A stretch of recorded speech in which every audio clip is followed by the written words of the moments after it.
आज का टॉपिक है कर्म करता जा फल की इच्छा मत कर। श्री कृष्ण जी ने गीता में कहा। बहुत लोगों ने कमेंट्री दी है। सबके अपने अपने विचार हैं, सबकी अपनी अपनी कमेंट्रीज हैं, पर यहाँ पे क्योंकि फ्री वर्ल्ड है, आप अपने विचार पेश कर सकते हैं। मेरा ये मानना है कि इसका मतलब जो मैं समझता हूँ कि मैंने बहुत सुना है कि हम भगवान के अंश हैं, इस ब्रह्म परम पिता परमात्मा के अंश हैं। क्योंकि हम उसके अंश हैं तो हमारा स्वभाव भी उसके जैसा ही है, जो हमारा एक नेचुरल स्वभाव है। उसका स्वभाव है सदा आनंदित रहना, तो हमारा स्वभाव भी बाय नेचर सदा आनंदित रहना है। इसका क्या कारण है कि हम आनंद होने की बजाय दुखी रहते हैं। नानक जी ने कहा है, नानक दुखिया सब संसार। तो क्या कारण है कि नानक जी ने हजारों साल पहले कहा और अभी तक सारा संसार दुखी है। लोग झगड़ रहे हैं, लोग मंदिर मस्जिद चर्चों में प्रेयर करते हुए भी फिर भी दुखी हैं। कुछ तो गलत हो रहा है, कुछ तो कॉन्सेप्ट में गड़बड़ है। क्यों ना हम ये मान ले कि हमारा जो नेचुरल स्वभाव है सुखी होने की बजाय दुखी है। क्यों ना हम ये मान ले कि हमें तो दुखी होने के लिए पैदा हुए हैं। अगर सुख आता है तो वो हमें अच्छा लगता है, वो हमारा नेचुरल स्वभाव नहीं है। जब सुख आता है तो हमारा नेचर नहीं है, हम उसको प्राप्त करते हैं। क्योंकि सुख अपने आप नहीं आता, हम उसको ढूंढते फिरते हैं। अगर किसी चीज़ को हम ढूंढते फिरते हैं तो क्या वो हमारा नेचुरल स्वभाव हो सकता है? नेचुरल स्वभाव तो वही होता है जिस चीज़ के लिए एफर्ट ना करने पड़े, वो नेचुरल स्वभाव होता है। तो फिर सुखी होने के लिए अगर हम भाग रहे हैं तो हमारा नेचुरल स्वभाव कैसे होगा? दुखी हम वैसे ही हो जाते हैं बिना एफर्ट किए। तो इसका मतलब यही हमारा नेचुरल स्वभाव है। तो फिर हम गलत दिशा में क्यों जा रहे हैं? मुझे एक लाइन याद है श्री कृष्ण जी की गीता में, उन्होंने कहा कर्म करता जा फल की इच्छा मत कर। क्या मतलब है उनका? बहुत सारे योगी संत ने अलग अलग कमेंट्री दी। कर्म करता जा फल की इच्छा मत कर, कहने का मतलब है कि आप इच्छा मत करो, कि इच्छा से ही मन चलता है। अगर इच्छा ही नहीं होगी तो मन ही नहीं चलेगा। कई लोग तो जंगलों में चले जाते हैं, त्यागी बन जाते हैं कि मन में इच्छा ही नहीं होगी तो आराम ही आराम, सुख की प्राप्ति, भगवान में वास हो जाएगा, मेरा नेचुरल स्वभाव हो जाएगा। तो ये सब गलत है। कुछ ना कुछ हम कर रहे हैं उसके लिए। अगर हम कुछ ना कुछ त्याग कर रहे हैं, मन को मार रहे हैं, हम ये छोड़ रहे हैं वो छोड़ रहे हैं, तो ये नेचुरल तरीका क्या हुआ इसका? ये नेचुरल स्वभाव नहीं हुआ। कुछ भी करना नेचुरल नहीं हुआ। कुछ ना करना और कुछ हो जाना ही नेचुरल है।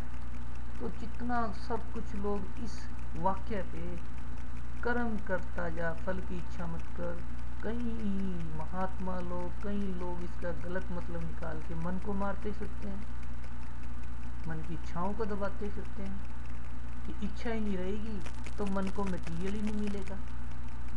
जब वांटिंग ही नहीं है, तभी तो किसी ने कहा है कि thinking and wanting is those lover who can not live without each other. यानी चाहना और मन की सोच दोनों एक ऐसे प्रेमिका है कि वो दोनों एक दूसरे के बगैर रह नहीं सकते। तो लोगों ने इस मतलब ये निकाला कि जब इच्छा ही नहीं रहेगी तो मन भी नहीं चलेगा। मेरा मानना थोड़ा सा अलग है। मैं ये कहता हूँ कि हमारा स्वभाव जो है, जो बिना एफर्ट किए आता है वो है। अगर हमें दुखी मिलता है जबकि हम एफर्ट सुखी होने के लिए करते हैं, मिलता दुखी है, तो हमारा स्वभाव दुखी होने का है।